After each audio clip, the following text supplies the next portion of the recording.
히브리서 6장 13절부터 20절까지입니다. 다 함께 읽도록 하겠습니다. 시작. 하나님이 아브라함에게 약속하실 때에 가리켜 맹세할 자가 자기보다 더 큰 이가 없으므로 자기를 가리켜 맹세하여 이르시되 내가 반드시 너에게 복주고 복주며 너를 번성하게 하고 번성하게 하리라 하셨더니 그가 이같이 오래 참아 약속을 받았느니라. 사람들은 자기보다 더 큰 자를 가리켜 맹세하나니 맹세는 그들이 다투는 모든 일의 최후 확정이니라. 하나님은 약속을 기업으로 받는 자들에게 그 뜻이 변하지 아니함을 충분히 나타내시려고 그 일을 맹세로 보증하셨나니 이는 하나님이 거짓말을 하실 수 없는 이 두 가지 변하지 못할 사실로 말미암아 앞에 있는 소망을 얻으려고 피난처를 찾은 우리에게 큰 안위를 받게 하려 하심이라. 우리가 이 소망을 가지고 있는 것은 영혼의 닷 같아서 튼튼하고 견고하여 휘장 안에 들어가나니 그리로 앞서가신 예수께서 멜기세덱의 반차를 따라 영원히 대제사장이 되어 우리를 위하여 들어가셨느니라. 아멘. 오늘은 본문을 중심으로 해서 영혼에 닫힌 소망, 영혼에 닫힌 소망이란 제목으로 하나님의 말씀을 나누기를 원합니다. 이전까지 히브리서 저자는 이제 젖을 먹는 신앙의 초보에서 벗어나 딱딱한 음식도 먹을 수 있는 성숙한 신앙으로 자랄 것을 강조하였습니다. 또한 견고한 인내로 하나님이 주시는 안식이라는 그 소망의 풍성함을 누리라라고도 권면하였습니다. 그러면서 인내하지 못하고 타락하는 자들의 비극적인 결말을 언급하면서 그들과 같이 되지 않기 위해 게을러서 안 된다. 그리고 게으르지 아니하고 믿음과 오래 참음으로 말미암아 약속의 기업을 받은 믿음의 선진들이 있는데 그 선진들을 본받으라라고 권면하였습니다. 수많은 믿음의 선진들도 하나님 주시는 안식이라는 그 소망을 바라보며 인내하였고 결국 그로 말미암아 풍성한 상을 받게 된 것입니다. 그러면서 오늘 본문의 저자는 아브라함이라는 믿음의 선진을 다시 한번 끌고 옵니다. 잘 아시다시피 아브라함은 믿음의 조상이라는 타이틀로 유명한 사람입니다. 그런데 오늘 본문을 가만히 보면은 하나님께서는 아브라함으로 하여금 믿지 않을 수 없을 정도로 정말 세밀하게 그를 역사했다라는 것을 우리가 볼 수가 있습니다. 본문 13절부터 14절에 보면 하나님이 아브라함에게 약속하실 때에 가리켜 맹세할 자가 자기보다 더 큰 이가 없으므로 자기를 가리켜 맹세하여 이르시되 내가 반드시 너에게 복주고 복주며 너를 번성하게 하고 번성하게 하리라 하셨더니라고 기록을 하고 있습니다. 이 본문은 창세기 22장 16절 이하에 나오는 이야기로서 믿음으로 이삭을 번제로 드리려 했던 아브라함에게 하나님께서 씨의 복을 주겠다, 또 번성케 되는 복을 주겠다라는 그 약속하셨는데 그 이야기를 각색한 것입니다. 흔히 우리 사람들은 누군가에게 맹세할 때 자기보다 더 큰 사람을 두고 맹세하게 되어 있습니다. 그리고 맹세를 할 때에는 그 일을 이루겠다라는 굳건한 확신이 있을 때에만 하도록 되어 있는 것입니다. 만약에 내가 어떤 사실에 대해서 긴가민가 하고 있다면 절대로 맹세를 하지 않는 것입니다. 그렇기 때문에 자신보다 더 큰 이가 없으신 하나님께서는 자신의 이름을 가리켜서 맹세하셨다라고 기록을 하고 있습니다. 즉 택자 아브라함을 향해 복을 주고 번성케 하시기 위해서 내가 반드시 너에게 복을 주고 또 복을 주겠다. 내가 너를 번성하게 하고 또 번성하게 하겠다라면서 이렇게 맹세를 하셨던 것이었습니다. 그런데 성도 여러분, 우리가 알아봐야 될 사실이 있다면 이렇게 후손이 번성하게 된다는 것은 어쩔 수 없이 긴 시간이 소요가 되는 것입니다. 우리가 자녀를 낳고 그 자녀가 또 자녀를 낳고 또 그 자녀들이 또 다른 자녀를 낳는 등 자연적인 순서로 인해서 일정의 시간이 흘러야지만 이 일은 실현이 가능한 것입니다. 그렇기 때문에 하나님께서는 당장 눈에 그 일이 이루어지는 것을 보여줄 수 없었던 아브라함에게 그를 설득하기 위하여서 맹세를 통해서 그 아브라함을 확신시켜 주었던 것이었습니다. 그리고 하나님께서는 자신을 가리켜 맹세하시면서 아브라함에게 복을 주겠다, 또 번성케 하고 번성케 하겠다라고 이렇게 계속해서 반복적으로 말씀하셨던 것이었습니다. 만약에 어떤 약속을 할 때에 금방 이루어질 수 있는 그런 성질의 것이었다면 그냥 이루어주면 되지 굳이 맹세를 할 필요가 없는 것입니다. 맹세할 시간에 그 약속을 바로 지키면 문제가 없는 것입니다. 그러나 이 후손의 복은 어쩔 수 없이 긴 시간이 걸리는 일이었기 때문에 하나님께서는 아브라함에게 믿음을 공급해 주시기 위해서 맹세를 하고 또 반복적으로 내가 반드시 이를 이루겠다라고 말씀하시면서 아브라함의 믿음을 이렇게 단단하게 해주셨던 것이었습니다. 그리고 이러한 하나님의 열심에 의해서 아브라함은 믿음이 충만하게 되었습니다. 그리고 15절에 보면 그가 이같이 오래 참아 약속을 받았느니라 라고 그 사실을 기록을 하고 있는 것입니다. 여기서 약속을 받았다라는 것은 아브라함의 마음 가운데 하나님의 말씀이 반드시 이루어질 것이다 라는 것이 확고하게 믿어졌다라는 의미입니다. 잘 아시다시피 아브라함은 사라 생전에 자신의 아들 이삭과 이삭의 두 아들 야곱과 에서까지밖에 보지 못했습니다. 이 세 명을 가지고 복의 복을 받았다, 번성하고 번성하게 되었다라고 말하기에는 좀 무리가 있지 않습니까? 하지만 아브라함은 죽기 전에도 자신의 씨가 이 땅의 바다의 모래와 같이 또 하늘의 별과 같이 많게 될 것이다 라는 사실을 한치의 의심도 없이 믿게 되었는데 이를 15절에서 그가 이같이 오래 참아 약속을 받았느니라 라고 말하고 있는 것입니다. 이 아브라함의 예를 통해서 히브리서 저자는 하나님께서 약속하신 이 하나님의 안식이라는 소망이 왜 반드시 이루어질 수밖에 없는지에 대해서 그 근거를 또 제시하고 있습니다.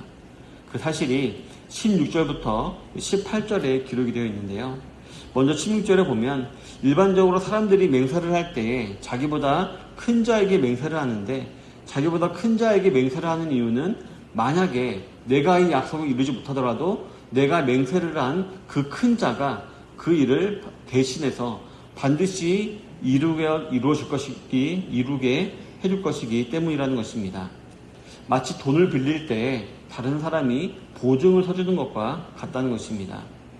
자신이 못 갚으면 그 이름을 걸고 맹세하는 사람, 즉 보증을 서준 사람이 대신 갚아주는 그러한 원리인 것입니다. 따라서 하나님께서 자신에게 맹세하심은 반드시 내가 너에게 약속한 것을, 맹세한 것을 이루어주겠다라는 그런 자신감이 묻어나 있는 것입니다. 다음으로 17절에 보면 하나님의 뜻은 변할 수 없는 것이기 때문이다 라고 말하고 있습니다. 하나님은 우리 사람과는 달리 시건치 아니하시며 거짓을 말하지 아니하시기 때문에 약속하신 사실은 반드시 이루시는 분이라는 하나님의 성품, 그 성품의 근거를 두어서 하나님께서는 반드시 맹세한 걸 이루신다라고 이렇게 말하고 있는 것입니다. 하나님의 약속은 이루어지지 않을 수가 없는 것입니다. 그리고 종합적으로 18절에서 저자는 거짓말을 할 수 없으신 하나님의 성품을 근거로 해서 하나님께서 하신 약속과 맹세는 반드시 이루어진다라고 강력하게 피력을 한 것입니다. 그렇기 때문에 저와 여러분들이 하나님께 우리의 소망을 두는 것, 즉 하나님이 제공하실 안식을 우리의 피난처로 삼는 것은 우리에게 큰 위로를 주는 것이다 라고 강조를 했던 것입니다. 다시 말하면 저와 여러분들의 인생의 궁극적인 소망을 하나님이 주시는 안식, 즉 천국에 두어도 전혀 문제가 없을 것이다 라고 강하게 말씀하고 계시는 것입니다. 왜 하나님께서 이렇게 아브라함에게 강하게 말씀하시고 또 저와 여러분들에게도 강하게 말씀하시는 것일까요? 왜냐하면 아직 저 천국은 이 땅에 완전히 임하지 않았고 또 우리의 눈에 보이지 않기 때문입니다. 우리 사람들은 어쩔 수 없이 눈에 보이는 것을 가장 크게 의지하게 되어 있지 않습니까?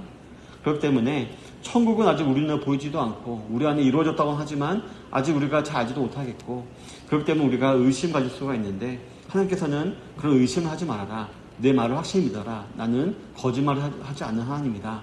라고 말씀하시면서 우리에게 이렇게 이 사실을 믿을 것을 강조하고 계신 것입니다. 비록 저 여러분들이 아직 이 땅에 거하고 있을지라도 그 소망은 언젠가 반드시 이루어지기 때문에 하나님께서는 저 여러분들의 궁극적인 소망을 하나님의 안식인 저 천국에 두어도 절대로 문제없을 것이다 라고 말씀하고 계신 것입니다. 그러면서 히브리서 저자는 우리 성도들에게 하나의 강력한 상징을 제시하고 있습니다. 바로 닷입니다. 잘 아시다시피 이 닷은 폭풍이 불거나 항구의 배를 정박시켜 놓을 때 배가 움직이지 않도록 하는 중요한 장치입니다. 히브리서 저자는 우리 그리스도인들의 인생을 고난의 폭풍과 또 어려움 속에서도 흔들리지 않도록 붙잡아주는 이 닷의 역할을 하는 것이 바로 이 천국 소망이다라고 말하고 있는 것입니다. 이 천국 소망은 우리에게 위로를 줄 뿐만 아니라 우리의 믿음이 흔들리지 않도록 붙잡아 주어서 결국 휘장 안으로, 즉 하나님과 만나는 데에까지 큰 역할을 한다라는 것입니다. 그리고 이 사실의 산 증인이 바로 예수님이다라는 사실을 20절에서 언급을 하고 있습니다. 아직 우리는 이 땅에 거하고 있지만 우리가 우리 영혼에 닫힌 소망을 굳게 붙잡고 있으면 부활의 첫 열매가 되신 예수님께서 우리를 천국으로 인도하시고 또 예수님과 같이 결국 하나님의 우편에 앉아 왕노릇하게 하실 것이다 라고 기록을 하고 있는 것입니다.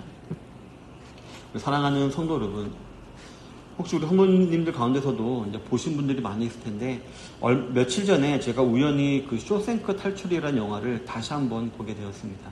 TV를 돌리다가 나오길래 봤는데 끝까지 다 보게 되었는데요. 이 쇼생크 탈출이라는 영화는 한 남자가 등장하는데 그 남자는 아내를 죽였다는 억울한 누명을 쓰고 감옥에서 종신형을 살게 된 한 사람입니다. 근데 그 사람이 결국 20년 만에 그 감옥에서 탈출한다라는 내용을 가지고 있습니다.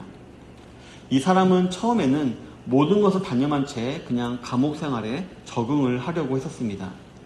그러다가 그는 우연히 그가 살고 있는 감옥의 벽이 되게 약하다라는 것을 발견하게 됩니다. 그래서 그는 20년간 조금씩 벽을 뚫었고 결국은 탈출에 성공하게 됩니다. 그런데 이 영화에는 이렇게 작은 소망에 힘을 얻어 긴 시간 동안 인내하여서 탈출한 주인공도 있지만 모든 것을 체념한 사람, 즉 그 쇼생크 감옥을 상징하는 인물이 한 명 등장하는데요. 실제 배우는 모건 프리먼이라는 흑인 배우인데 그 사람은 다른 사람과 얘기를 하다가 소망이라는 말을 누가 꺼내자 그 사람은 불같이 화를 냅니다. 그 사람은 헛된 소망은 사람을 미치게 할 뿐이다. 결국 그 소망은 그 사람을 망치게 한다. 이 쇼생크 감옥은 소망이 없는 곳이다. 이곳에서는 절대로 소망을 가져서는 안 된다라고 강조를 하고 또 강조하면서 다른 죄수들과 싸우기까지 했던 그런 사람이었습니다. 하지만 이 사람도 결국 소망을 가지고 있었던 이 주인공의 도움으로 출소한 이후에 의미 있는 또 삶을 살게 됩니다. 성도 여러분, 이처럼 일반 영화에서도 이 소망이라는 것은 우리 사람을 사람답게 살 수 있도록 만드는 소재로 쓰입니다. 그렇다면 하물며 하나님께서 우리 성도들에게 주시는 소망, 즉 하나님 주시는 이 안식이라는 소망은 우리 성도들의 삶을 얼마나 의미 있게 만들고 우리 성도들에게 얼마나 큰 위로가 되고 힘이 되는 것일까요? 바로 우리의 영혼을 굳게 잡아주는 닻이 되어서 흔들림 없는 믿음의 삶을 살게 할 것입니다. 성도 여러분, 부디 오늘 하루도 비록 우리 눈에 보이진 않지만 하나님께서 우리를 위해서 예배해 놓으신 저 천국, 저 영원한 안식을 내 영혼의 닻으로 삼아서 풍성한 은혜를 누리며 살아가시는 하루가 되시기를 주님의 이름으로 축원합니다. 아멘.